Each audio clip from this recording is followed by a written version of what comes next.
Josh, what's up, my man? Welcome back to the SABM podcast.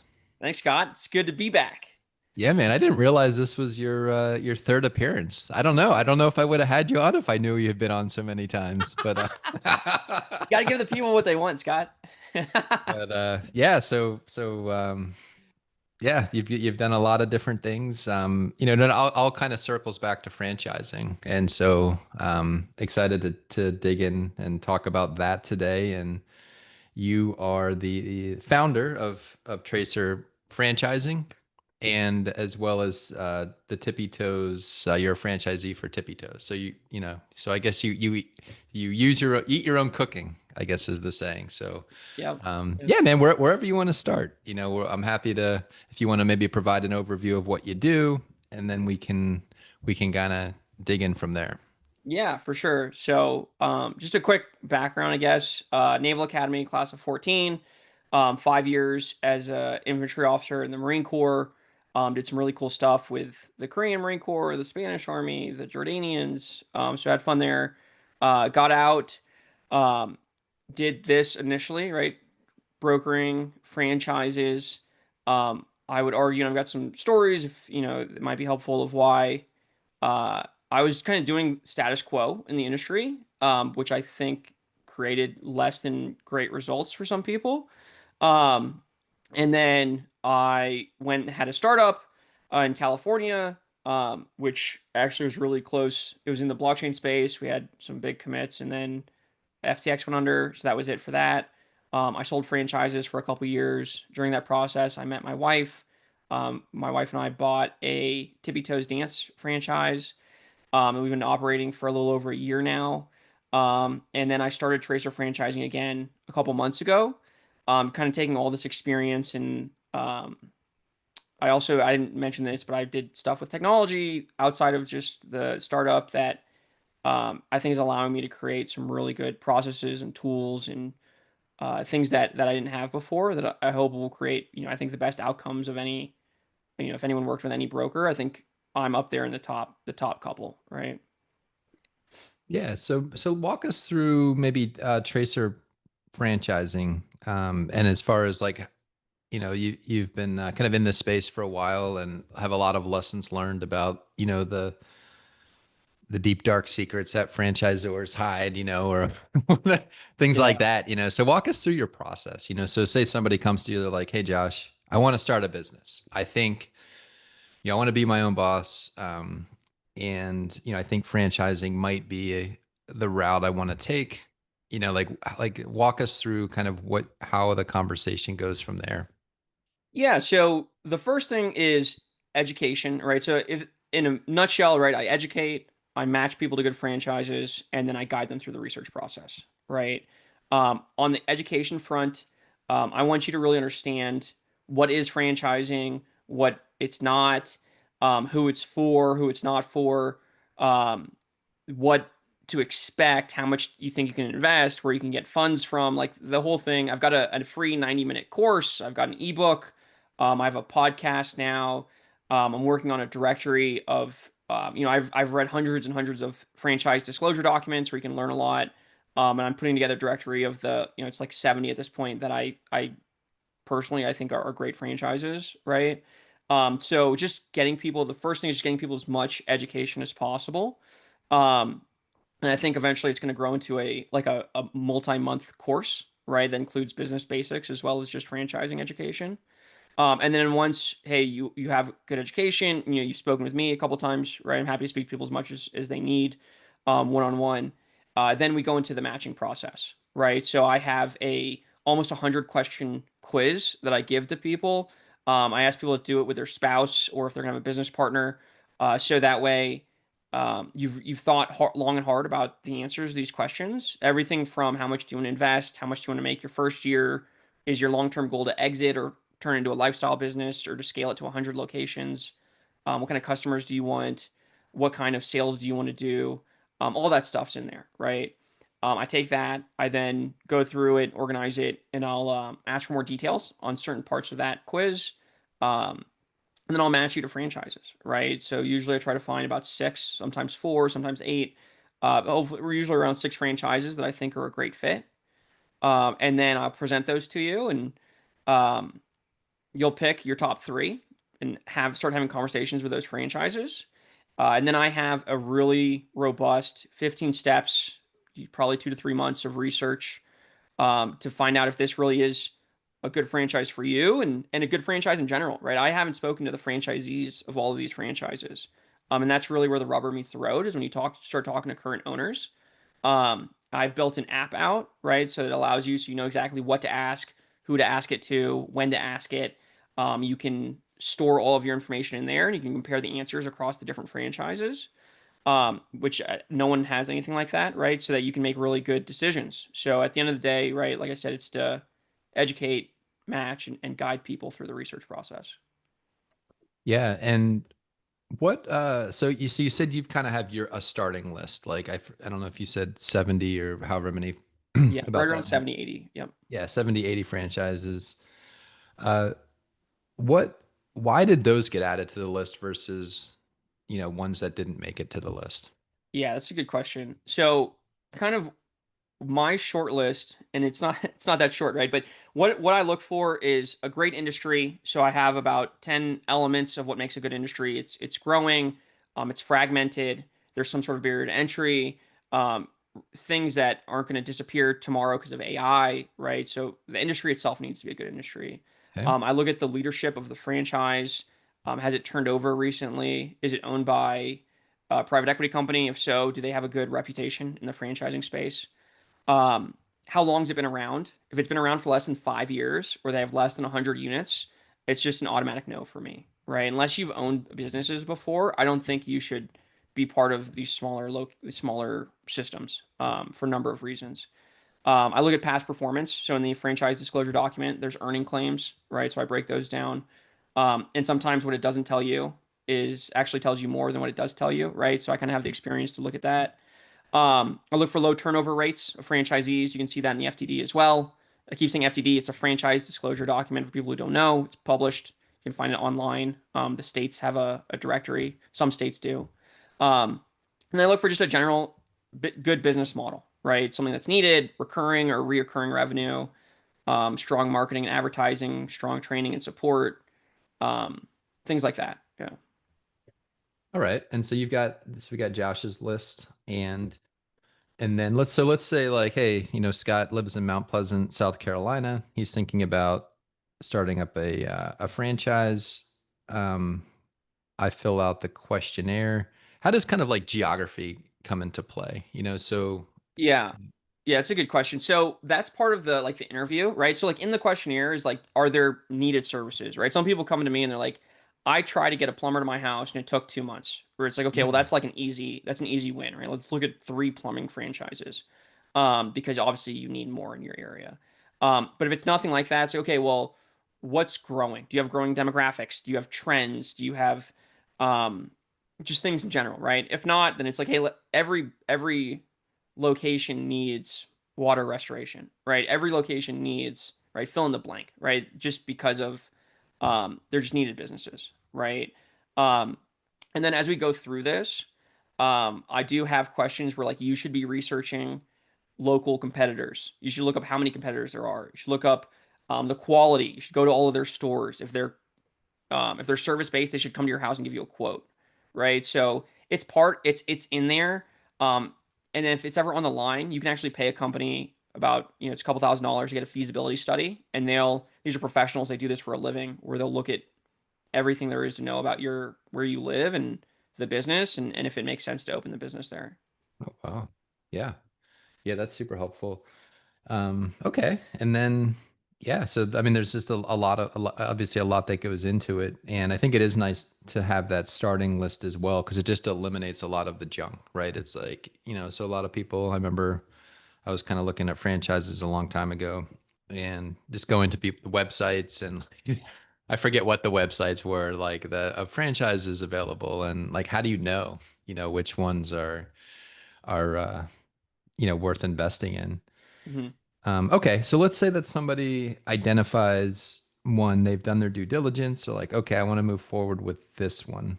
What are are there like challenges that people have at that point, maybe financially, or like how does one of these things get funded?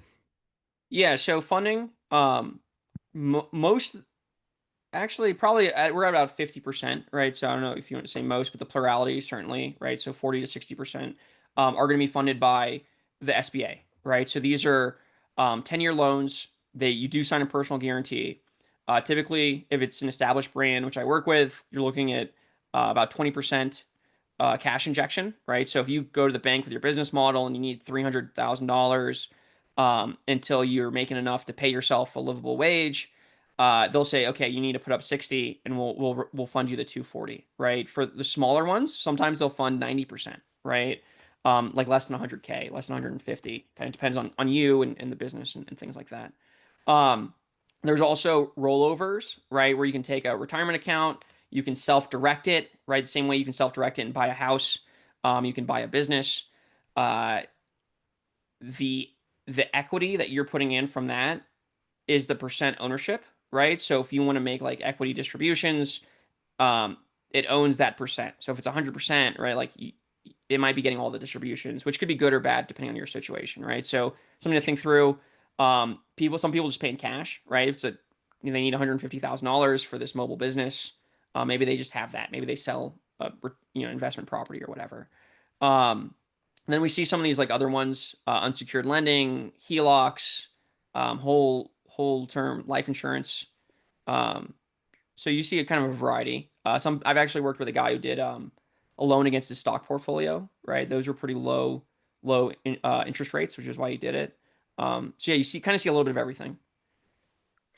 All right. So yeah, so it seems like there's a lot of different financing options and ways to fund these. And then what about like a question that I always kind of thought about was a lot of the times the franchisors will say, "Hey, if we need you to like open up so many units, right?" And a lot of times those numbers are a little bit crazy. And is it ever okay, or is that something that's negotiable where you're like, "Hey, how about if I just do one or two and kind of see how it goes before I sign up for 10?"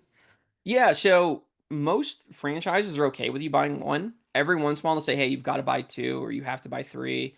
Um, but that brings in some like legal liability at this point, right? There's been some Mm. precedent about franchises doing that and then going out of business, and because they just wanted franchise fees, so Yeah. they've kind of stopped doing that. But if you do, like, and sometimes you have a really good sales guy and you get really excited, and you on your own decide you're going to buy five of these territories. They come with a development schedule, which you should negotiate to be more lenient for sure, right? Because maybe they're like, hey, I want you to open up every 6 months or every 9 months. And that's not enough time in case something goes wrong, right? So it's like, hey, well, I want to do every year, right? Or something like that. Or every 18 months. So that's something that you can negotiate if you buy multiple territories. But for a person opening their first business, I usually recommend just get one, and then if you like it and it's going well, then buy the other ones, or at most, start with three, because that's still manageable by one person. Um, because you don't really know the business until you get in the business. Yeah, maybe that's a flag, right? I mean, unless it's like a a company that's got like 5,000 locations or Yeah, something, like, hey, you yeah, got to yeah. open If up Burger 10. King says you have to start with three, I think you're okay. Right. Yeah, but Yeah, I think maybe for, some of the other companies, I mean, maybe it's like, well, what kind of company do you want to work with? Like, do you want to work with one that has your success like as a priority, or just somebody that wants to make franchise fees? And I think if I was the franchisor and I've got nobody in the South Carolina market, rather than trying to sell the whole state of South Carolina, if somebody's interested in, partnering with us and becoming a franchisee, open up one, right? Like see, maybe you won't like it. Like maybe it's not for you, but um, yeah, we'd love to have you on board. Open up a territory and let's see how you do, right? And then yeah, if you want to do another one or five more, great. We'd like to get behind you. So I think, these franchisors that push, you know, lots and lots of territories and have you commit up front to unreasonable schedules, like it almost seems like a red flag where, hey, maybe I don't want to do business with these guys. yeah. I would totally agree. I would totally agree because if you have such a good franchise, right, then you should be confident that after the first one, I'm going to come back and ask for more. Yeah, yeah. Well, cool, man. And so, what made you choose the Tippy Toes dance franchise? So, I mean, this is kind of like you did your due diligence, right? You, you had your whole checklist of what you were looking for. And so what did you like about that franchise and made you want to kind of move forward with it? Yeah, so I knew that I wasn't really the one running it, right? It was gonna be my wife. At the time, I was working for a company that sells, 25 franchises, and the salespeople get assigned to one at a time. And um, if I picked from within that portfolio, there was benefits that I had, right? So I'm like looking out over this portfolio. I was expecting to keep that job for the long term, and my wife was gonna be running it, right? So really, it wasn't about me; it was about her, right? Right. So I go, okay, what is? She was a 10-year pediatric nurse, right? She wanted to work with kids, but working with sick and dying kids kind of it gets to you, right? 10 years of doing that. And so we're like, okay, let's do look at the child industry. It's a strong industry. People pay for stuff for their kids even during economic downturns. Um, so that checks kind of some of those boxes. The franchise has been around for 25 years, right? It didn't have a ton of territories, but I felt okay based off of kind of my experience. I knew I'd be there, right? I knew the franchisor wasn't going anywhere. She's a person of high integrity, right? So I know I wasn't going to get like screwed with like, something ridiculous, right? Because she would never do something like I just believe in her as a person, right? Which I think is important. Um, the model was very lean. We run high margins. It's mobile. Um, Basically, I like to say our overhead is labor and stickers, right? So it's like really not much to it other than having people show up and teach the kids and give them stickers and tell them how cute they look, right? And it was something that was different too, right? So like soccer is in almost every single preschool and daycare. Like if people don't have kids right now, all the preschools and daycares get outside enrichment and like 90% of them have soccer, right? So that was one that we looked at. We looked at some other sports, but dance was something that's kind of universal. Kids need to learn how to move their body. It's great for coordination. It decreases chances of depression, and so we thought it'd be an easy sell, right? Like we walk in, hey, you've got soccer, you should probably add dance, and almost nobody else is doing it. So yeah, it just checked a lot of the boxes. And at some point, like it's never gonna be perfect, right? But it was good enough to pass what I felt was a good decision. We launched it, like I said, about where we're at 14 months now. Hmm. Um, and we're one of the top rookies. We've surpassed a lot of the people who've been around for 3, 4, 5 years in terms of numbers of kids. So I think it was a good decision, right? I think we're going to double next year. I feel really good about next year. So yeah, I think it was a good decision. Yeah, and so and I'd like to compare this, so your experience as a franchisee as like with your experience kind of in the startup world or just like starting something from nothing. Like Yeah. like explain like share with us the differences. Like it seems like there's probably a lot less headaches, kind of plugging into a system that already exists and not having to create products and come up with things, out of thin air. Right? Yeah. Yeah, that's the hardest thing with a startup is like you don't know what the right decision is, right? And sometimes you don't even know that you should be making decisions, right? Like you're just kind of going with the flow and all of a sudden you're like hit with something and you're like, "Oh my God, I didn't know this was going to happen." Right? Um you're just guessing. The whole time with a startup, you're just guessing. You don't know where you should be allocating resources. You don't know which technology you should be using. Um and you're just spending a lot of time figuring things out, but you also have to go out and sell the product and offer support and offer all these other things that comes with a business. Uh, and if you don't have a ton of experience doing that, um, I don't know. It's just a huge headache, and it's risky and it's hard to scale because you're figuring everything out and you're trying to figure out how to scale. Um, yeah, it's just not. I don't know. I wouldn't do it again unless I've got like 10 franchises that are cash flowing and I have something I'm really passionate about. Right? I just wouldn't do it again. But with a franchise, it's okay. First, you go to training and you get all of their years of experience in the week or 2 weeks of training. Right? Kind of just drilled into you, and obviously you don't remember everything. So you have a business coach. You have people you can call whenever you want. You have the business model. So we have it in like a learning management system that we all go into, and we have two recitals a year, and whenever it's recital time, we go into the recital section, and there's just lists of what we should do, and how much we should pay for things, and how we should market it and what costumes we should buy and what the choreography is and what the music is. I could never do this on my own. It would be impossible. It'd just be impossible. So it's like, and it's funny. I always say my biggest job in this. My wife runs the business. And my biggest job in this is to remind her that we're not a startup. Because every once in a while she comes home and she has a good idea, and I'm like, we're not doing that. If it's not in the playbook, like we're just not going to do it. Um, and I think that's gotten us to where we are, and I think it's going to get us to the next milestones. So Yeah. Yeah, I mean, just the product creation, just that whole process, right? It almost seems like when you're starting a business from scratch, you're creating the products as you're selling them. Like you're yeah, seeing what people say, like, "Oh, do you like this or do you like that?" And you spend all of this time like creating something, and then maybe it's not the right fit, right, for the audience or the customer. And so yeah, it it's would be so nice funny. to get that time back, I think.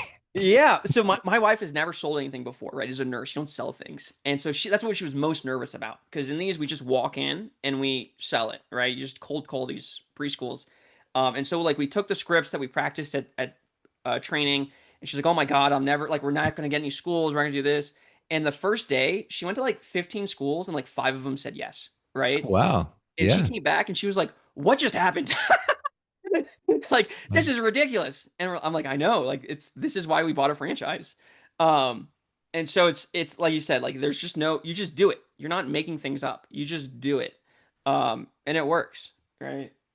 So let's talk through that experience real quick. So your wife, she has no sales experience. She's a nurse, um, turned business owner, kind of salesperson. Everybody that has a business is kind of a salesperson, right? Yeah. And like she on whatever you said the first day, right? You know, she closes one out of three three Yeah. prospects. Crazy. Like what did that do for her? Like how like what what kind of light bulbs went off or I'm just really curious, because I'm kind of thinking of our audience, right? So maybe Yeah. people that served in the military, maybe people that are still in the military, maybe people in, I don't know, corporate jobs, not necessarily in a sales role.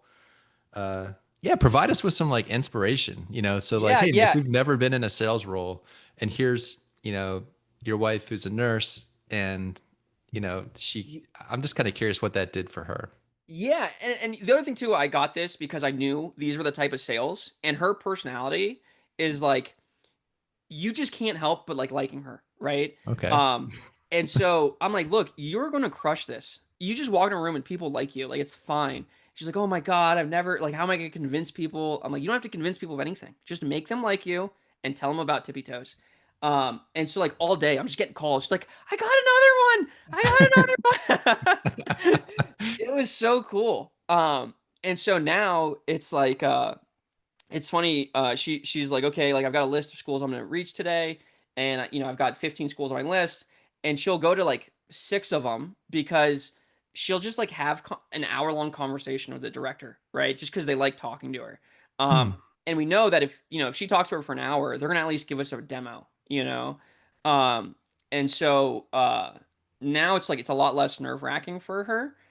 She's a lot more confident about it. She is a little bit now.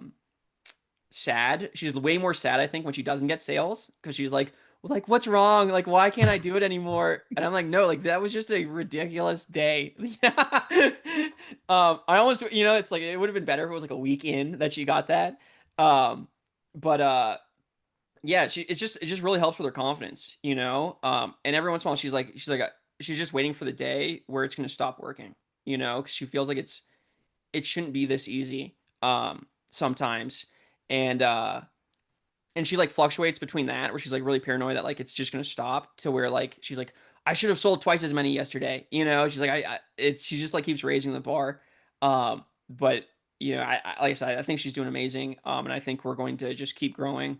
And so yeah, that's just led into like our growth plan, right? Because the plan was supposed to be like, oh, you get a salesperson, and then when you grow to a certain number, you get a manager. And we're like, well, she's our best salesperson. Nobody's gonna be able to sell like she can. So we've reversed it where we got a Hmm. manager first. And Okay. like I'm like at this point, like I don't even want other salespeople. I just want managers, and like you just go sell, um, because nobody's going to be able to sell like you can. So like you also have to like we have adapted the model a little bit to her skills for sure. Yeah. And is this a business where there's recurring revenue? So like once you land a client, you kind of have them for a while. Yeah, I mean, we'll have them until they go to preschool. So like we've had people who signed up like the first week from that first school who are still with us, and they have no plans of leaving, and they've been to both recitals, right? And they're gonna go to every other recital we have. Um, honestly, the biggest challenge isn't on our side. It's that preschools and daycares don't pay their staff that much, so they have staffing problems because in Denver the cost of living is high, right? Hmm.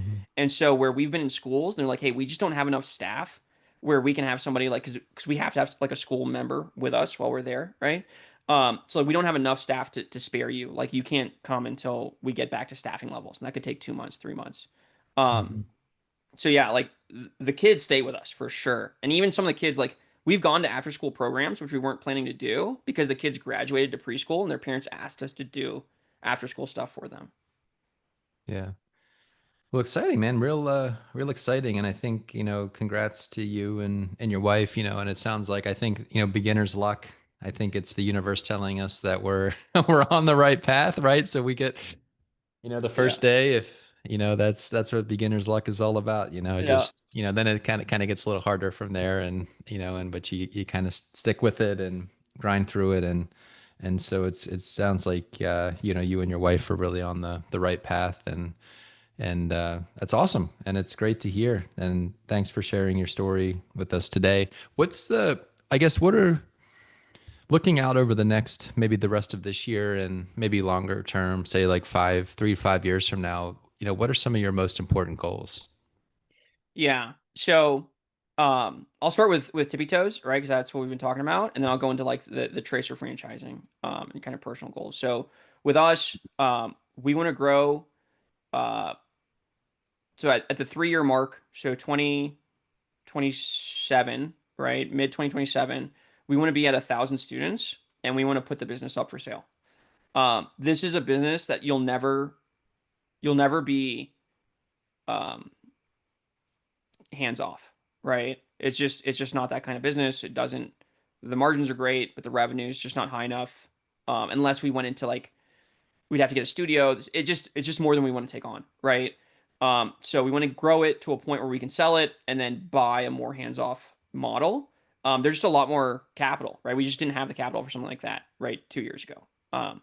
And so I think with Tippy Toes, if we just keep offering, providing the service that we have and keep doing the sales that we've been doing, that there's no doubt that we'll get there, right? And the franchise has the infrastructure for us to be able to handle that, right? Like that's not, I don't think that's going to be that hard. And there's other franchisees that have way more than 1,000 students, right? So, okay, so that's kind of the Tippy Toes model. And then for Tracer franchising, by the end of the year, I want to have basically all the tools that I'm building completed. So I want to have the full directory completed. I want to have an AI matchmaker. Um, Even myself, right? Human beings suffer from biases, even if it's just recency biases, right? Like I've been reading about this one franchise, so it's top of mind. I'll recommend that more than something I read about a year ago, right? So I want to create it where it's totally automated and I remove all biases from the process, so it's a better matching experience. I want to complete the research app is pretty much complete. There's a few things I want to enhance it, right? So I want to do that by the end of the year. Um, and then I want to kind of improve the education, and I want to get to 70 episodes on the podcast, right? So just improving everything that I have um, within 3 years. So 3 years from now, I want to have be doing about 50 placements a year, right? So once I have the tools and I think best in class tools built, it doesn't matter if nobody knows about me, right? So I want to really start turning on the marketing, and the advertising and the social media posting and that sort of stuff going into next year to really blow it up over the next couple of years. Um, and then within 5 years, I want to be a big part of a landscape change in the franchise industry where bad actors can't hide behind their typical sales tactics, right? Because my education's out there, my app's out there. You can't. If you ask all these questions, you're gonna find the truth, right? And I want to bring in higher quality people. So I want to bring in MBAs, veterans who retired, who've kind of like stuck their nose up at franchising in the past, to be quite honest, right? And show that this is something that you can build big businesses with, and it's something that it's an accelerant, right? You shouldn't see it as a deterrent, right? This is an accelerant, and it's something that high level people should take a serious look at. Um, and then 10 years from now, I want to be a household name in the franchising industry, right? People know that if I have a franchise that I want to grow, I need to I need to have the infrastructure and support and training, everything that I'm approved by Tracer Franchising. Awesome, man. Exciting goals. One maybe follow-up question. What would you say is the gap that maybe people have? Is there like a common challenge that, somebody that, let's say that they, yes, I want to start a franchise. Yes, I went through the process and I picked one. And then like what's the biggest challenge that that person has? Is it money, like financially? Is it like knowledge? Like what would you say is, if you could pick one thing and the community could solve for that problem, like, or whatever, right? Or we could, what is the challenge? But for Yeah, so if somebody. I mean if they've gone through the type of process that I have, right? So they're going to have their finances planned out. They're going to Mhm. have they're going to pick a good business, right? What it's the one thing that like I can't get into your brain and change that I think people have is like expectations that this is a franchise, so it's going to be easy. It's not easy, right? Like you get a control when you work, but you're still putting in the hours, and you're gonna probably put in more hours, and you're gonna make less money than when you had a job, right? That first year, that first 2 years, and I think people see that and they like panic. They're like, oh my god, I bought this so I could work less and I could make more and I could blah blah blah blah blah. And it's like the hallmark of a good business owner is long term thinking, right? I think. Um, and if you look at even the startups, right? Like Facebook, if you look at like the value is it's like flat, and then 10 years in it goes like this. All the big companies are like that. And it's Mhm. like, dude, if you can't if you can't delay, going into this like a little bit of pleasure for a year or two, you shouldn't own a business. Um, but if you're going to go in and you're like, I think that's what it is, right? It's just the expectations, right? Mhm. You got to go in truly expecting that you're going to work hard and you may not be rewarded for it financially for the first couple of years. Yeah, and I think that's true for like every business, right? Maybe you can get there a little bit faster with franchising than just starting something on your own, but yeah, it's like if you can just stick through it. I'm working on the talk for the 10X Vets event in San Antonio in a couple of weeks, and like I looked up like what are the key inflection points for a business. Like and it was really interesting to, and that total like chat GBT, like what are the key inflection points for a business? Because I'm curious, right? I'm like, I want to know, where people are kind of at on their journey and like where the challenges are and kind of like at what stages, what years or what revenue. And so, um, but I think we all go through like these same challenges. And I think if you could just stay with it long enough, right? It's like, certainly know when to pivot if it's not working. Like, hey, this isn't working at all. Like, time to pivot. But if it is working, right? Like just sticking it out, what could this look like 5 or 10 years from now? If Yeah. I just stick with it, right? If I keep making the donuts or like the Dunkin' Donuts, right? Franchise. But Yeah. Yeah. And it's not like I don't want people to be like, oh my God, I'm going to lose money for the like we broke even in like 3 or 4 months, right? Which is fast, just so people know. Like that's very fast. But like breaking even is not the same thing as making the same amount as when you're a tenured RN, right, in a big hospital system, right? Like my Mhm. wife was making good, like pretty good money, and she's probably not gonna her monthly paycheck is not gonna be the same until probably next quarter, right? Um, but we also have a business that I think we're gonna be able to sell for, a pretty decent amount of money. Where if you add that back in over the course of those, 3 to 5 years that we own it, she's gonna end up making way more than than she ever could, right? Mhm. So I think like I don't want to disparage people, get people too scared about this. Um, but it's certainly yeah, like you said, it's certainly like one of those things you just got to keep making the donuts, right? You got to just keep making the sales calls. You got to just keep dancing, and it'll come. Keep on dancing. That was a Keep good. on doing. I love that. That's a good place to good place to end. But before we do that, how can we help you? So what are your biggest challenges or right now, or what are your what connections are most valuable to you? If people reach out and want to help, how can we do that? Yeah, so if people know those who want to get into business and want to explore franchising, right? Obviously, like I'd love referrals and um, especially veterans, right? Would be great. Um, I think also if you're in the franchising space and you want like you own a business and you want to be on the podcast, right? Whether or you failed at a franchise, right? Like I want just more veterans on the podcast. Right now I only have franchisors, so I'd love to talk to them. Um, or if you just have some good insight that you feel like people don't know about franchising, I'd love to talk to you and hear it and implement that into my process, right? Yeah, I think education is the key to a good franchise decision. So Awesome. And what's the best way for people to learn more about you and get in touch? yeah. So I mean, you can just email me, Josh at tracerfranchising.com. My website is tracerfranchising.com. My app is app.tracerfranchising.com, right? It's like all very simple. So go there. You can hit me up on LinkedIn. You can email me. And then on the website, on the homepage, if you scroll down, you can schedule 30 minutes with me. Awesome, Josh. Well, congrats, man. Congrats on the hat trick. So third podcast, third one's a show. But Yeah. it's been great following your journey and great. I think we reconnected recently. Great to have you back in the 10x Vets group, and look forward to seeing you on those calls that we do each month. And yeah, man, here's to an exciting finish to 2025. Yeah, I really appreciate it, Scott. Every call I'm on in 10x Vets, I learn so much. So it's great to be back, and yeah, hopefully I'll be able to contribute, and people will enjoy what I have to say. So.